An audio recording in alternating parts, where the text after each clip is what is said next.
परमपिता परमेश्वर, हृदय से आपका धन्यवाद करते हुए आपके समीप आते हैं। आपके पवित्र वचनों के लिए जो पवित्र आत्मा के द्वारा हमारे जीवन में प्राप्त हो रहे हैं प्रभु, उनके लिए धन्यवाद करते हैं।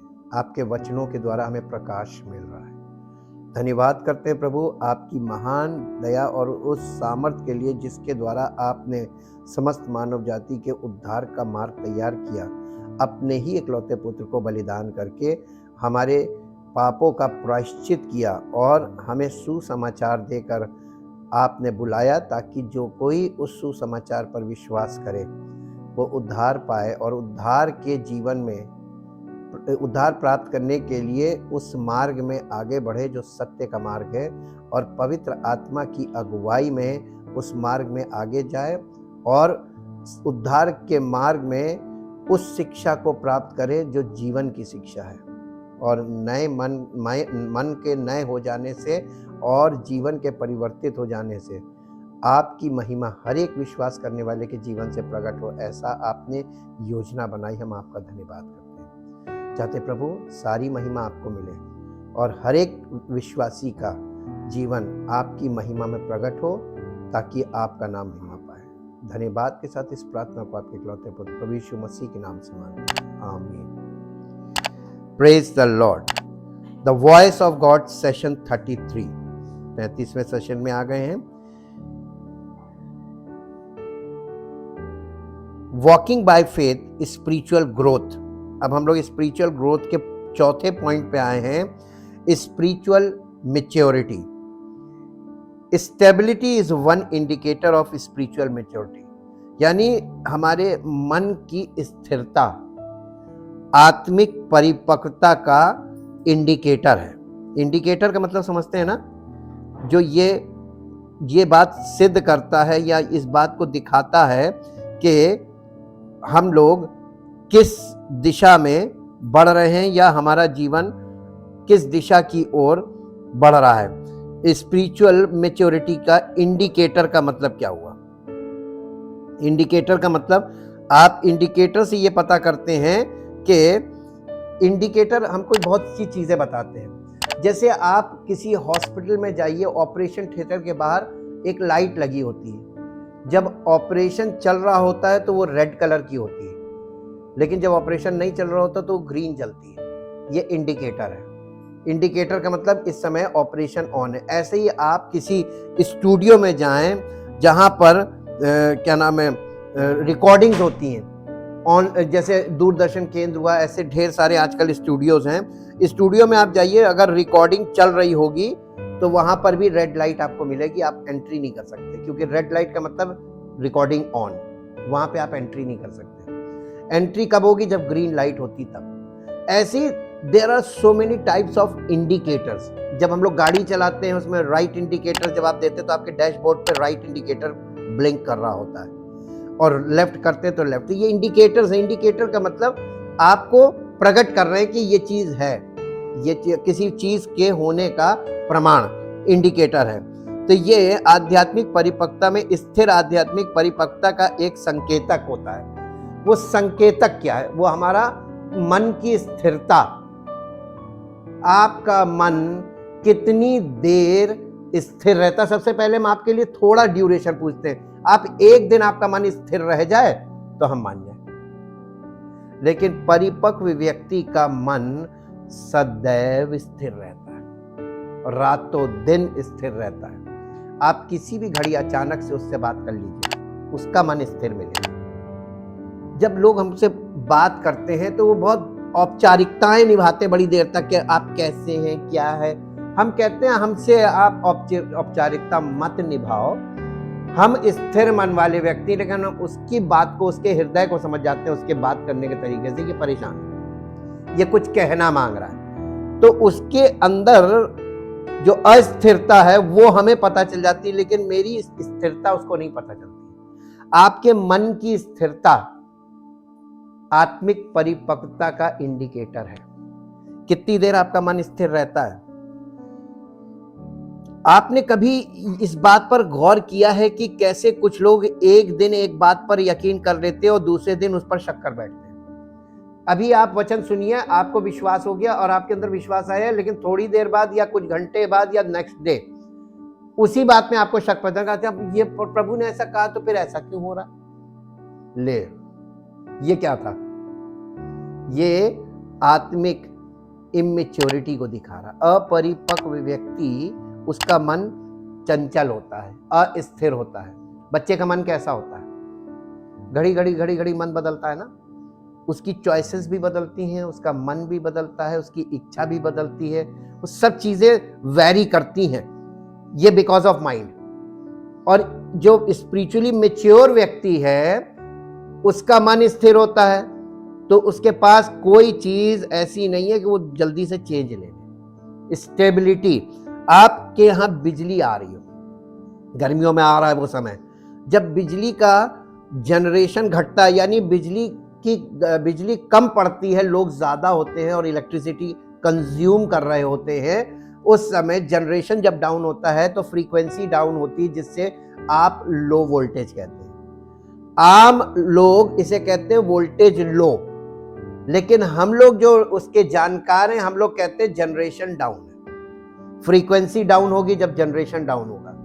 तो आपने देखा होगा बिजली की कोई आप चीज खरीद के लाइए तो उस पर लिखा रहता है 220 वोल्ट वी और 50 साइकिल, तो 50 HZ लिखा होता है।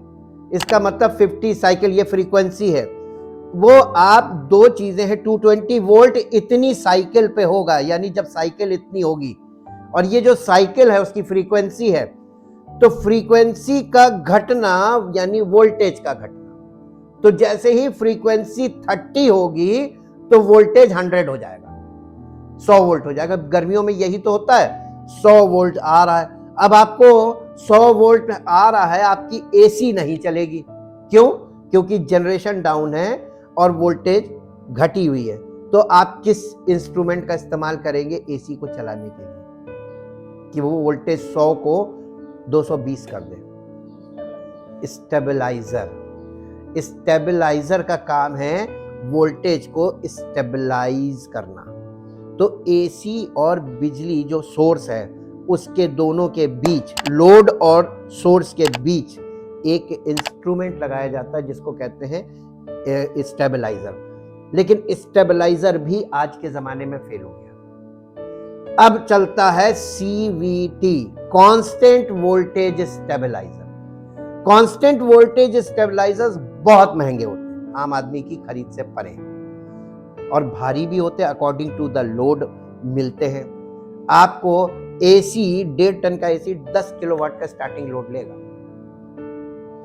तो आपको क्या करना चाहिए?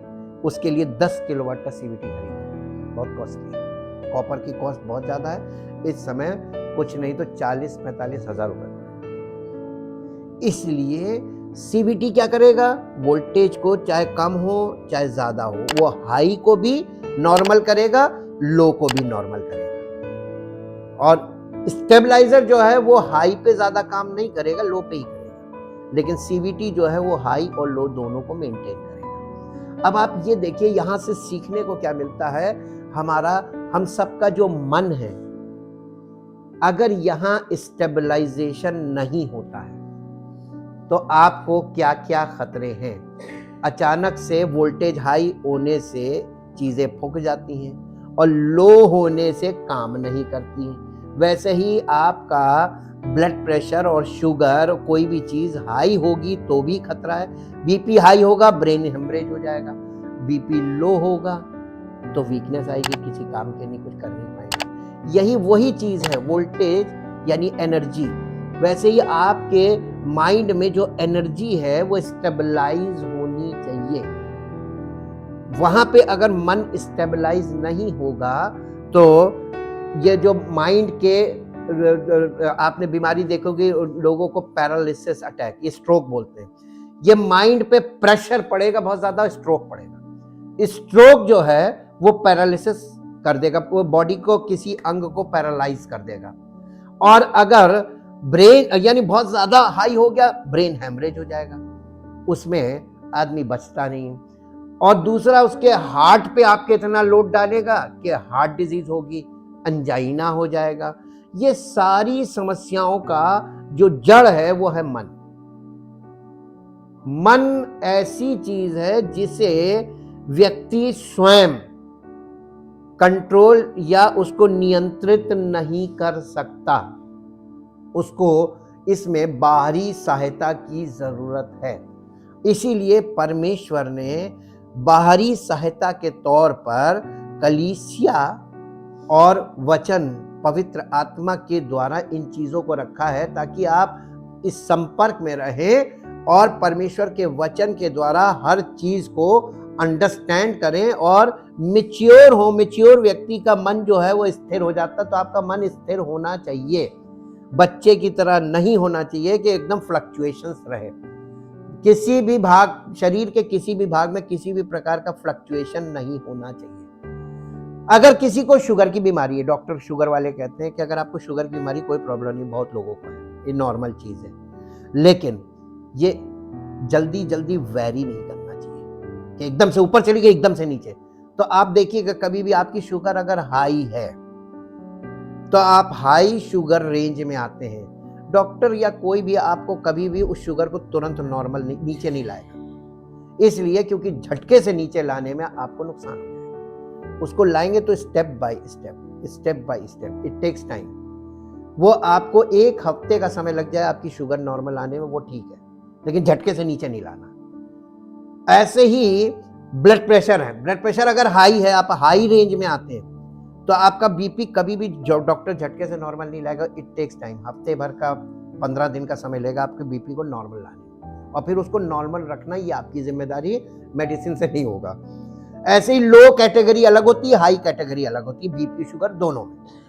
हमें इन चीजों से ये सीखना चाहिए कि जिनका मन उथल पुथल मन में ज्यादा होती है वो हाई साइड होते हैं, अप, और वो एकदम से नीचे टच नहीं करेगा और करना भी नहीं चाहिए, बहुत नुकसान होगा। जो व्यक्ति, परिपक्व व्यक्ति का मन जो है वो स्थिर रहता है। क्यों बाइबल के अंदर पुराने नियम से नए नियम तक शारीरिक चंगाई क्यों रखी है? नेचुरल वे में चंगाई होती है। एक्चुअली परमेश्वर ने जो शरीर बनाया है ये नेचुरली सेल्फ मेडिकेटेड बॉडी है। क्योंकि आज हमारा खान पान और हमारी जीवन शैली ऐसी हो गई है कि हमें बाहर से मेडिसिन की आवश्यकता पड़ती है, लेकिन इसको मेडिसिन बेस्ड बॉडी नहीं बनने देना चाहिए। जितनी आवश्यकता हो, जितना डॉक्टर कहे, बस उसी निर्देश में उसका इस्तेमाल करे। ना अपनी मन से खुराक घटाए ना बढ़ाए, अपने मन से इस्तेमाल करने वाली चीज नहीं है मेडिसिन। और ये चीजें हमें इस बात को पता चलता है कि आपने आज कोई बात सुनी और उस पर विश्वास किया, कल उसी में शक करने लगे, क्योंकि वे अस्थिर और आत्मिक रूप से अपरिपक्व हैं। जैसे कि याकूब की पत्री उसका 1 अध्याय उसके 7 और 8 पद को पढ़िए, जिसमें लिखा हुआ है, ऐसा मनुष्य ये ना समझे, कौन मनुष्य? जो अस्थिर मन का है और अपरिपक्व है, इमेच्योर है स्पिरिचुअली, और जो इमेच्योर होगा वो अस्थिर होगा माइंड में। ये ना समझे कि उसे परमेश्वर की ओर से कुछ मिलेगा। वो व्यक्ति दुचित्ता, यानी आप डबल माइंड है ना। आज अभी आपका मन, एक मन ये, एक मन वो है, एक मन ये एक, तो आपके मन में जब दुविधा हो, समझ जाइएगा कि आप डबल माइंड हो रहे हैं। और आपको ये बेहतर मालूम है कब कब दुविधा आती है। जब आपको कोई ऐसा निर्णय लेना हो जिसमें आपकी जानकारी ना हो, तब आप दुविधा में, एक मन कहेगा कर लो, दूसरा मन कहेगा नहीं भैया करें कि ना करें। अब ये क्या है? ये दुविधा है ना। तो आपका मन कह रहा है कर लो, लेकिन पूछ लो, पता नहीं इसका जो चीज हमें नहीं मालूम वो, तो इसका मतलब इमेच्योर भी है और अस्थिर भी है, ये पता चल रहा है जी। ऐसा व्यक्ति जो होता है ना, अपनी सब बातों में चंचल होता है, इसकी किसी बात पर विश्वास करने वाला नहीं होता। ये अभी कुछ कह के जाएगा, पलट जाएगा फिर।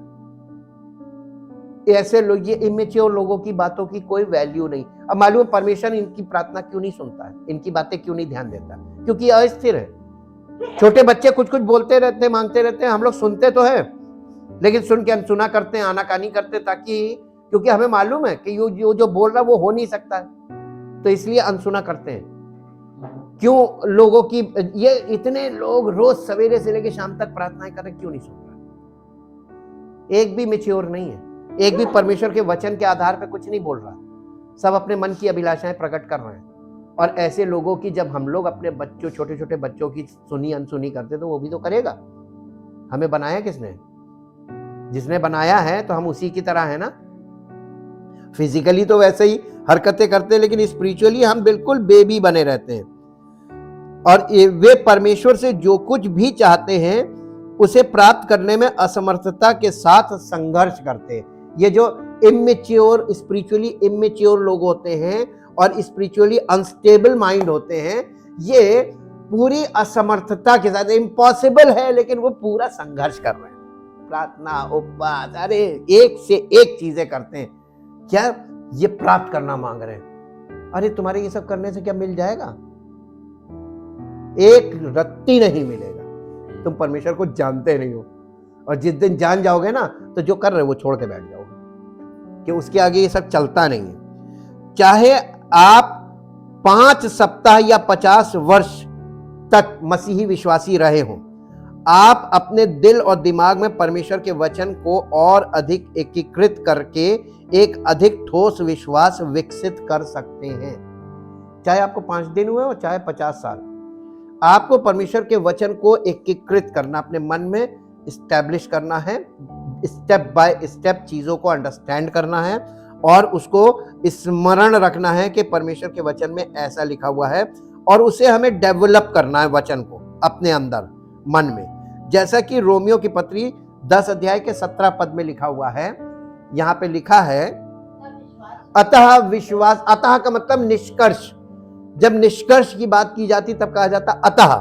अतः विश्वास सुनने से, विश्वास सुनने से हमारे मन में पैदा होता है, और सुनते रहने से विश्वास बढ़ता है, यानी मजबूत होता है अंदर, ताकि हम उस विश्वास को ग्रहण करें। तो आप परमेश्वर पर पूरा विश्वास जब तक नहीं करेंगे तो इसका मतलब आपको बहुत लंबे समय तक सुनते रहना पड़ेगा। अब वो समय आपके लिए कितना होगा ये कोई कहीं निर्धारण नहीं है, ये आपके ऊपर है। आपको 20 साल लग जाए हो सकता है, और हो सकता है कि आपको 5 दिन में ही काम हो जाए। ये आपके मेंटल लेवल पे डिपेंड करता है जी। विश्वास सुनने से, सुनना मसीह के वचन से होता है, परंतु मैं कहता हूं, नहीं ये वर्ष नहीं, अब हम लोग आगे बढ़ेंगे कि यिर्मयाह नबी की पुस्तक में आइए, उसका 17 अध्याय निकालिए और 7 और 8 पद पढ़िए। यिर्मयाह नबी की पुस्तक, यहां पर एक चित्रण दिया जा रहा है। धन्य है वो पुरुष, ये मैच्योर है, जो परमेश्वर पे भरोसा रखने वाले लोग, मैच्योर। ये धन्य है वो व्यक्ति या आशीषित है वो व्यक्ति जो परमेश्वर पे भरोसा रखता है, जिसने, आपने किस चीज को आधार माना है मुझे नहीं मालूम, आपके जीवन का आधार क्या है मुझे नहीं मालूम, लेकिन मुझे ये मालूम है कि जिसने भी परमेश्वर को अपना आधार माना, परमेश्वर क्या है? वचन और परमेश्वर आत्मा।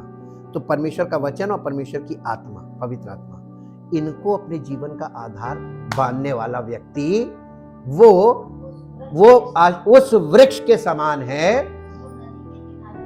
वो उस व्यक्ति की तुलना की जा रही हो। कैसा व्यक्ति है वो व्यक्ति जो परमेश्वर के वचन पर और परमेश्वर की आत्मा पर भरोसा रखता है, वो उस वृक्ष के समान है जो नदी के किनारे लगा हो और उसकी जड़ ले। आपको उस व्यक्ति को यह जरूरत नहीं कि कोई उसको आके जल दे, माली की जरूरत नहीं है। क्यों नहीं है? वो नदी किनारे लगा, सोर्स के साथ है ना। तो आप जब सोर्स के पास है तो आपको किसी व्यक्ति की जरूरत नहीं पड़ेगी, और व्यक्ति की जरूरत उसी को पड़ेगी जो सोर्स से दूर है जी। जब धूप होगी उस वृक्ष को कोई फर्क नहीं पड़ना, होने दो जी। उसके पत्ते हरे रहेंगे, और सूखे के वर्ष में भी उनके विषय में कोई टेंशन नहीं। सूखा होता तो हो, यहाँ तो नदी के किनारे है, जड़, यानी आपको जल का स्रोत मिला हुआ, जीवन का स्रोत। ये परमेश्वर वचन और आत्मा दोनों के संपर्क में रहने वाले व्यक्ति की परिभाषा है जी। क्योंकि तो वो तब भी सूखे के वर्ष में भी फलेगा। पूरी दुनिया में सूखा है, उसके लिए कोई सूखा नहीं जी। ये चित्रण आपको समझ में आया? और इसको इंग्लिश में पढ़ दीजिए, इंग्लिश में बहुत जरूरी है। यिर्मयाह, the book of Jeremiah, chapter 17 verse 7 and 8।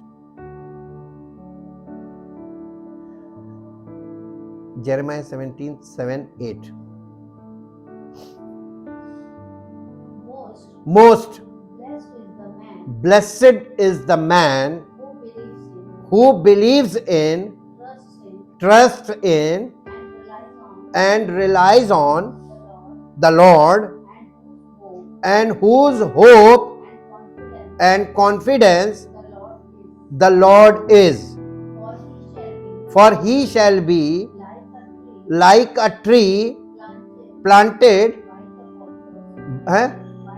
by the waters, that spreads out its root by the river, and it shall not see and fear what heat comes, when heat comes, but its leaf shall be green, it shall not be anxious and full of care in the year of drought। सूखे का अगर मान लीजिए सूखा पड़ गया, drought, तो उसको कोई टेंशन नहीं होगी उस पेड़ को जी।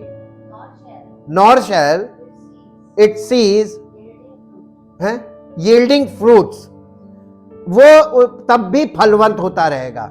आपको मालूम है, ये एक उपमा दी जा रही है कि उस पेड़ की। अब आप मसीह में कैसे हैं कि आप कहेंगे कि कोई हमारे पास आता नहीं, किसी ने आके प्रार्थना नहीं की, किसी ने हमको संभाला नहीं, ऐसा कोई मसीही नहीं है। ये मसीही लोग मालूम कैसे होने चाहिए? जो परमेश्वर के साथ ऐसे जुड़े हों जैसे नदी के किनारे पेड़, और उनको पेड़ को फिर किसी की जरूरत नहीं है, उसको रिसोर्स मिला हुआ, सूखा पड़े चाहे कुछ हो, वो फलवंत रहेगा। तो एक मैच्योर मसीही विश्वासी हर परिस्थिति में फलवंत रह सकता है, कोई बहाना नहीं चलेगा।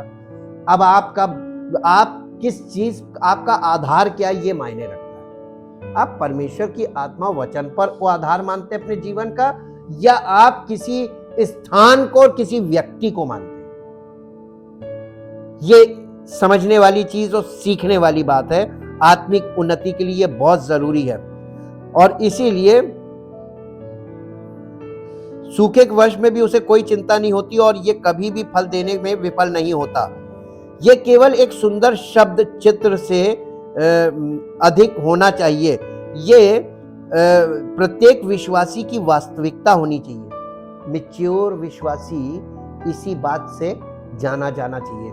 मेरे साथ एक पद और निकालिए जो आपको मिलेगा कुलस्सियों की पत्री, नए नियम में कुलस्सियों की, कैसे बनते हैं ऐसा विश्वासी बनने के लिए हमें क्या करना पड़ेगा, व्हाट इज आवर पार्ट, हमें क्या करना है कि हम ऐसे हों। इसका 3 अध्याय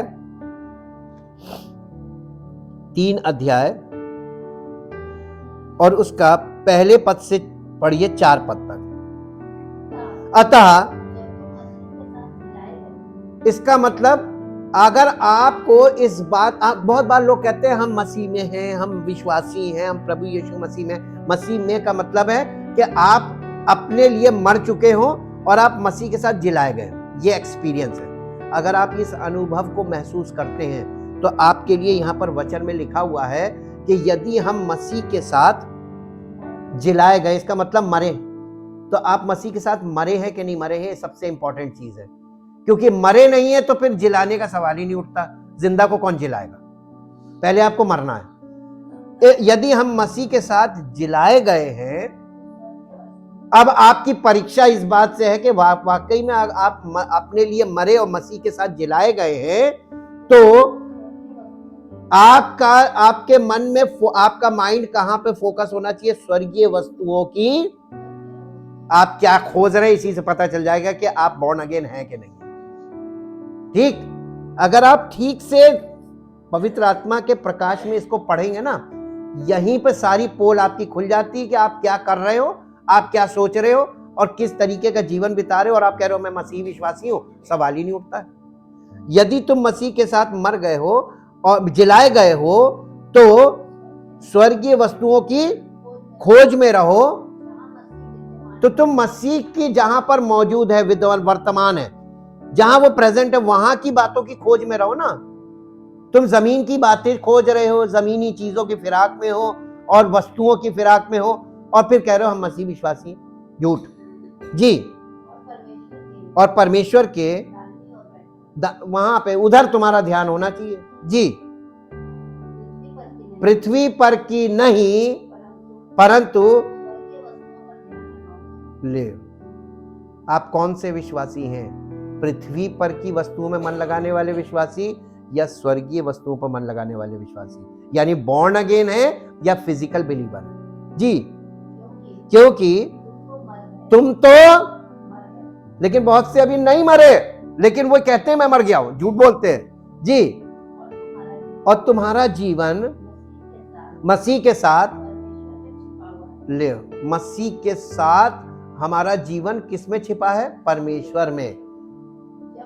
जब मसीह जो हमारा जीवन है प्रकट होगा, सेकंड कमिंग की बात कर रहा है, तब तुम भी उसके साथ महिमा सहित प्रकट किए जाओगे। अभी तुम प्रकट नहीं किए जाओगे, तो अभी तुम प्रकट नहीं होगे कि तुम ये सोचो कि हमको लोग देख ले कि हम मसीह में ना। और कोई अपने आप को प्रकट करने की कोशिश कर रहा है कि वो मसीह में है, लोग देखें कि मसीह में है, वो झूठे हैं, क्योंकि मसीह में लोग अभी प्रकट नहीं होंगे, और जब होंगे तो महिमा सहित प्रकट किए जाएंगे, और वो भी उसकी सेकंड कमिंग पे। तो अभी कहां हैं हम? मसीह में छिपे होना चाहिए। तो हमारा चाल चलन मसीह में, हमारा जीवन मसीह में छिपा होना चाहिए, कोई तुम्हें ना जाने। अब आपको एक बात याद दिलाते हैं, जब यीशु मसीह को, जब वो पृथ्वी पर था, कोई पहचान लेता था, क्योंकि वो पहचानता वही था जिसे पिता प्रकट कर देता था। जैसे पतरस ने कहा तू जीवते परमेश्वर का पुत्र मसीह यीशु मसीह का, ये बात तुझे खून और गोश्त ने नहीं बताई, ये बात मेरे पिता ने स्वर्ग से तुझ पर प्रकट की, और इसलिए उसको मालूम हो गया। तो जब वो किसी को ये प्रकट हो जाता था तो यीशु मसीह तुरंत कहता था किसी को मत बताना। क्यों कहता था? क्योंकि वो अपने चेलों को ये बताता कि तुम बताने की कोशिश करोगे, कोई तुम्हारी सुनेगा नहीं, पिट जाओगे, तुम्हारी बुरी हालत कर दी जाएगी, बहिष्कृत कर दिए जाओगे। लेकिन उचित समय पर पिता, पुत्र और पवित्र आत्मा हमें मसीह में प्रकट करेंगे। जैसे चेलों को पेंतेकुस्त के दिन जब पवित्र आत्मा उन पर उतरा, वहां से चेलों को प्रकट किया, महिमा सहित प्रकट किया कि नहीं किया? तुमको भी मसीह अपनी महिमा में प्रकट करेगा। उससे पहले तुम मसीह में नहीं हो, ये मानकर अपने जीवन में पवित्र आत्मा को कार्य करने दो, और तुम अपनी उन कमियों को ग्रहण करो, करेक्ट करो। Correction.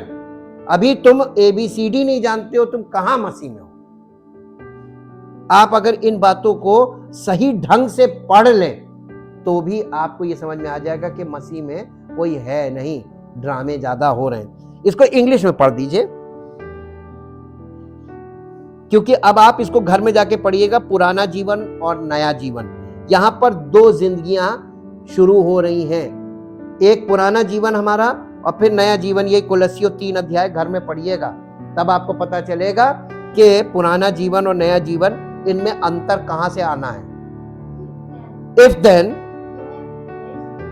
you have been raised with Christ to a new life, thus sharing his resurrection from the dead, aim at and seek the rich eternal treasures that are above, where Christ is seated at the right hand of God. And set your mind and keep them set on what is above, the higher thing, not on the thing that are on the earth. For as far as this world is concerned, you have died. जहां तक संसार का सवाल है, तुम संसार के लिए मर चुके हो। and your new real life is hidden with Christ. मसीह के साथ तुम्हारा जीवन छिपा हुआ है। जब मसीह को लोग नहीं जानेंगे, तुम्हें भी नहीं जानेंगे जी। इन गॉड, मसीह के साथ परमेश्वर में तुम छिपे हुए हो। अब देखिए, सच्चा मसीही जीवन, मसीह के साथ हमारा जीवन छिपा हुआ है परमेश्वर में, और परमेश्वर आत्मा है, तो हम भी आत्मिक जीवन में बने रहे। और ये गुप्त है, परमेश्वर की धार्मिकता गुप्त है। आप कितनी प्रार्थना करते हैं, कब प्रार्थना करते हैं, क्या प्रार्थना करते हैं, ये सब गुप्त है। आप दुनिया के सामने प्रार्थना करते कभी नहीं दिखे, लेकिन आप जब भी दिखे तो परमेश्वर की महिमा करते दिखे, तो लोग आपको क्या देखेंगे, यार ये तो एकदम कुछ करता ही नहीं, मैंने इसको कभी कुछ करते नहीं देखा, लेकिन ये बोलता बहुत सही है, इसका जीवन बिल्कुल सही है। आपके जीवन से परमेश्वर की महिमा प्रकट हो रही है। यीशु मसीह किस समय प्रार्थना करता था? मिडनाइट, जब सब सो जाते थे, वो था उसका प्रार्थना करने का समय। और आप किस समय करना पा चाहते हैं?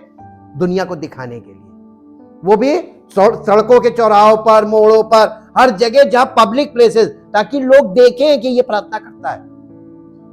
हाँ, ना भी पूछे लेकिन देखे तो अरे ये जा रहा है, बहुत भक्त है। ये मसीह में हम परमेश्वर की धार्मिकता गुप्त धार्मिकता है, और ये स्पिरिचुअल मैच्योर लोग इन बातों को अंडरस्टैंड करते हैं कि ये दिखावे वाली चीज नहीं है। धार्मिकता का दिखावा कभी नहीं करना चाहिए। ये आपके और परमेश्वर के बीच व्यक्तिगत होना चाहिए, बिल्कुल सीक्रेट, पर्सनल, टॉप सीक्रेट। इसका प्रचार नहीं किया जाता है। और जो लोग धार्मिकता का प्रचार करते हैं, वो अपनी धार्मिकता का प्रचार कर रहे हैं, वो राइचियसनेस ऑफ मैन है, मनुष्यों की धार्मिकता। वो बहुत ज्यादा दिखावा वाली धार्मिकता, वो मनुष्यों की धार्मिकता। इसी पे यीशु मसीह बोला, और उसने जो कार्य किया है ना, उसके बाद ये मनुष्यों की धार्मिकता को जीरो करके चला गया। अब चाहे कर लो कितनी करनी है, मिलेगा कुछ नहीं, और जहां मिलना वहां पे मरना है पहले। अब आप ये बताइए, एक दिन तो हमको मरना है फिजिकली, तो यीशु मसीह, परमेश्वर का वचन हमें ये कहता है कि उस दिन टोटल मरने से इटर्नल डेथ में जाओगे। तुम जिन बातों के लिए शरीर में जीवन बिता रहे हो, उन बातों के लिए मर जाओ, अपनी इच्छा को मार दो, और तुम अपनी इच्छा को परमेश्वर को समर्पित करते हो, उसकी इच्छा में जीवन जीने लगो। यही है मसीह में मर जाना और मसीह के साथ जीवन बिताना। ये लोगों के लिए इतना कठिन, क्योंकि लोग अपनी इच्छाओं को मारने को तैयार नहीं है। लेकिन आप अपनी इच्छा को पूरी भी नहीं कर सकते, ऐसे युग में आ गए। इसलिए परमेश्वर के वचन को बहुत ध्यान से समझें। बहुत साधारण तरीके से साधारण बात बोली जा रही है। इसमें कोई भी ऐसी क्रिया नहीं है जो शरीर से की जाए। सब कुछ करना है अंदर, मन के अंदर, सारा सेटिंग मन के अंदर है। और आप दो चीजें आपको बताएंगे लास्ट में। एक होता है ट्रांसफॉर्मेशन, जिसे मेटामॉर्फोसिस बोलते हैं, और दूसरा होता है ट्रांसफिगरेशन। ट्रांसफिगरेशन और ट्रांसफॉर्मेशन, हमारे मन के अंदर मेटामॉर्फोसिस वाला चेंज चलता है स्टेप बाय स्टेप। यानी एक छोटा नन्हा बच्चे से लेके धीरे धीरे ग्रो करते हुए हमारा मन मैच्योरिटी की तरफ आता है। लेकिन जब ये क्रिया अंदर चल रही होती है हमारे भीतरी मनुष्यत्व में, उसी के साथ साथ हमारे शरीर में एक और क्रिया चल रही होती है इसी के पैरेलल, और वो होती है ट्रांसफिगरेशन। ट्रांसफिगरेशन का मतलब हमारे शरीर में परिवर्तन प्रकट होता है। जो मन के अंदर हो रहा है वो शरीर में प्रकट होता है। कैसे? जो कोई प्रभु की संगति में रहता है वो उसके साथ एक आत्मा हो जाता है। तो शुरुआत हुई है तभी तो पूरा हो रहा है ना, थ्रू अ ग्रेजुअल प्रोसेस। आप इस पद को निकाल लीजिए, पहला कुरिन्थियों उसका 6 अध्याय और उसका 17 पद। 6 अध्याय का 17 पद।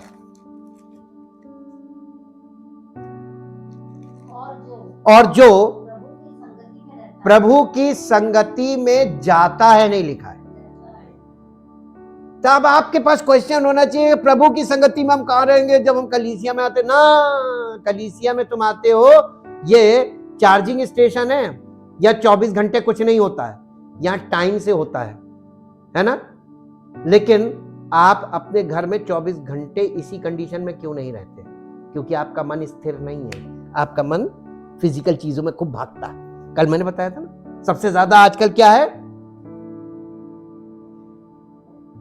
ये आईना है, आपको ये दिखाता आप क्या चीजें देखते, ये आपका आईना है। जिन चीजों में आप लिप्त हैं ये दिखा रहा है। और आप क्या सोच रहे हैं? परमेश्वर जिसने आंखें दी वो देखता नहीं है, जिसने कान दी वो सुनता नहीं है, और जिसने बुद्धि दी क्या वो समझता नहीं है? वो तुम्हारी हर गतिविधि को यहां से पकड़ रहा है। जो कुछ तुम गुप्त में कर रहे हो वो सब नोट किया जा रहा है। तुम्हें वहां से एक रत्ती नहीं मिलेगा। लगा लो पर्जा, उससे लगा लो अपनी युक्ति बुद्धि। इसीलिए नीति वचन में लिखा है परमेश्वर के सामने ना तो कोई बुद्धि, ना कोई युक्ति, ना कोई समझ कुछ काम नहीं करेगी। सब सब नल एंड वॉइड है। यहां पे लिखा हुआ है कि जो कोई प्रभु की, तो पवित्र आत्मा में क्यों दिया गया है? वो हर समय हमारे साथ रहता है। वचन आपके पास है, आप नहीं है तो सुन लीजिए, लेकिन प्रभु की उपस्थिति को बनाए रखिए अपने अंदर मन में। जी, वो उसके साथ, ये ट्रांसफिगरेशन है। जब आप उसके साथ एक आत्मा होने लगेंगे ना, तो आपके जीवन से वो चीज, व्यवहार से, चरित्र से, हर चीज से वो प्रकट होने लगेगी। छिप नहीं सकता। जो अगर प्रकाश अंदर है तो वो फूट फूट के निकलेगा। जब मूसा परमेश्वर की उपस्थिति में जाता था और उसकी उपस्थिति में समय बिता के बाहर निकलता था, तो उसके चेहरे से क्या निकलता था? पता चलता था ना। अच्छा, पूरे सारे इजरायलियों ने इस बात की गवाही दी थी। कहने लगे अपने मुंह पे पर्दा डाल, हम तेरे मुंह पे देख नहीं पा रहे। कितनी बड़ी गवाही है। और ये तो वो, अब मेरे साथ निकाल लीजिए 3 अध्याय, दूसरा कुरिन्थियों 3 अध्याय उसका 7 पद से पढ़िए। ओल्ड कॉवेनेंट और न्यू कॉवेनेंट का अंतर यहां पे लीजिए जी।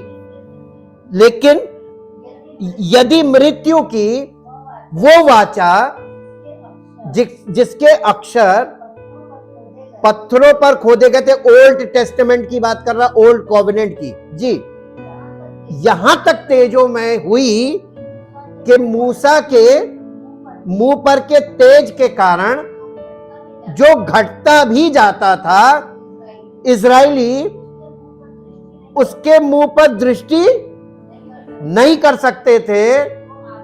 तो आत्मा की वाचा, नई वाचा और भी तेजों में क्यों ना होगी, क्योंकि जब दोषी ठहराने वाली वाचा, पुराना नियम दोषी ठहराने वाली वाचा है और नया नियम हमें निर्दोष ठहराने वाली वाचा, दोनों एकदम कॉम्प्लीमेंट्री है और दोनों के बिना काम नहीं होगा जी।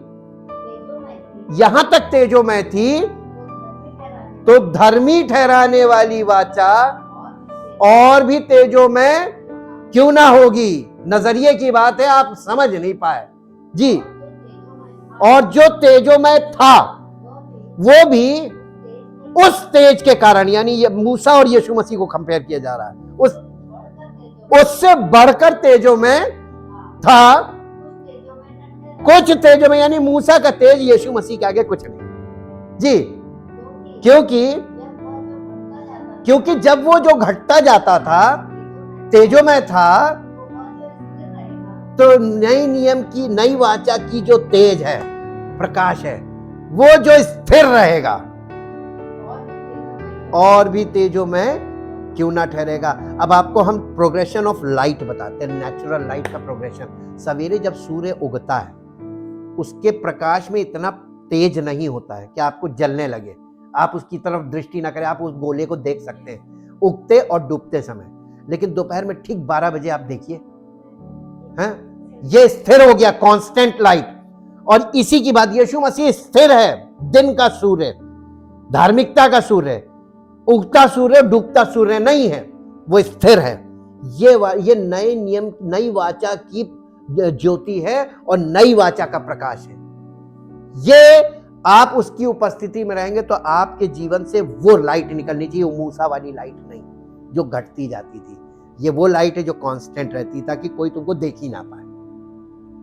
हालेलुया। वचन को समझिए तो अब आपको पता चलेगा। एक पद और पढ़ दीजिए इसी के साथ, ये कैसे संभव है ऐसा हो। 1 कुरिन्थियों 13 अध्याय, 1 कुरिन्थियों 13 अध्याय और उसका